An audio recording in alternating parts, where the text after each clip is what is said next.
afternoon. I'd like to talk about a subject which is roaming around in the evangelical churches right now, and I think it's wise to address it because I think that they are partially wrong.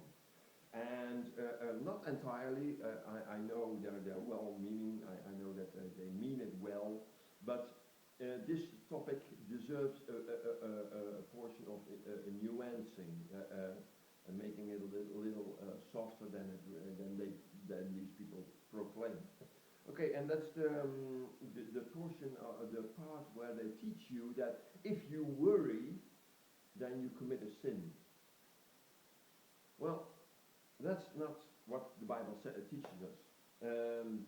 Jesus tells us, I advise you not to worry, because what can you add upon your length, the height of your body, with worrying? Or what can you make your hair gray or black by worrying? No, you can't. So don't do it. It's useless. That's what Jesus is basically saying. Now, the nowadays modern church has made it from, well, if you worry, you are sinning. And that's not true. It's not true that if you worry, you are sinning. The nuancing is that if you keep on worrying, yes, eventually you may sin. But worrying in itself is not a sin. It can lead to sinning. I mean, if you focus on your worries and you keep on doing that and keep on doing that and keep on doing that, and without asking God to help you, then yes, your worries can drag you away from God and His way of helping you. But worrying in itself is not, I mean, if you don't worry, why would you pray? Right?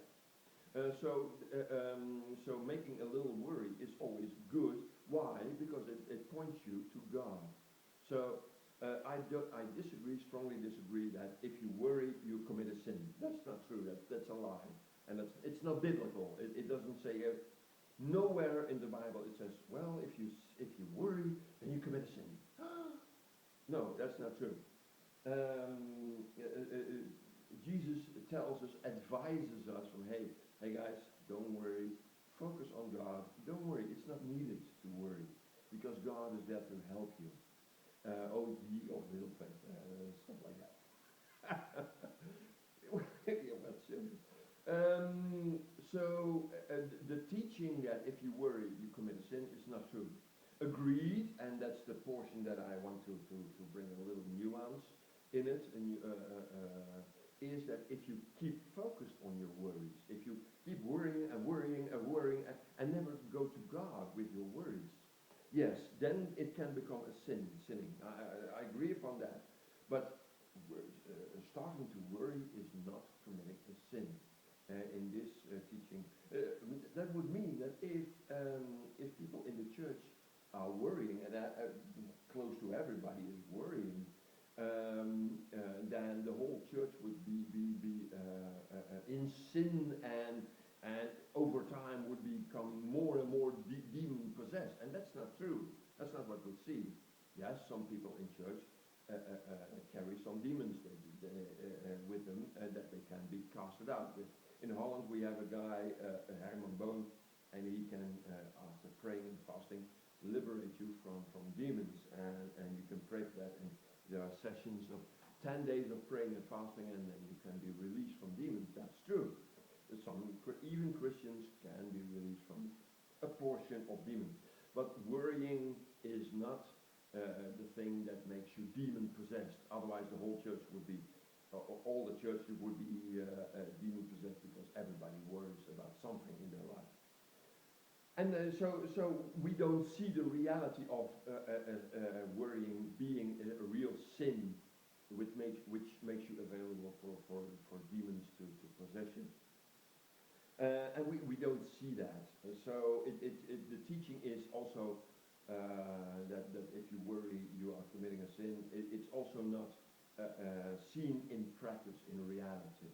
So, and Jesus didn't mean that portion. He says, I advise you not to worry, because it doesn't solve anything. Focus on God. Yeah? Focus on God, seek help with Him, and then your worries are over. So eventually, if you don't, and that's where I agree upon with the evangelical people, is that if you keep on worrying, yes, and you keep on focusing on those worries, yes, then it can lead to sinning. That's true.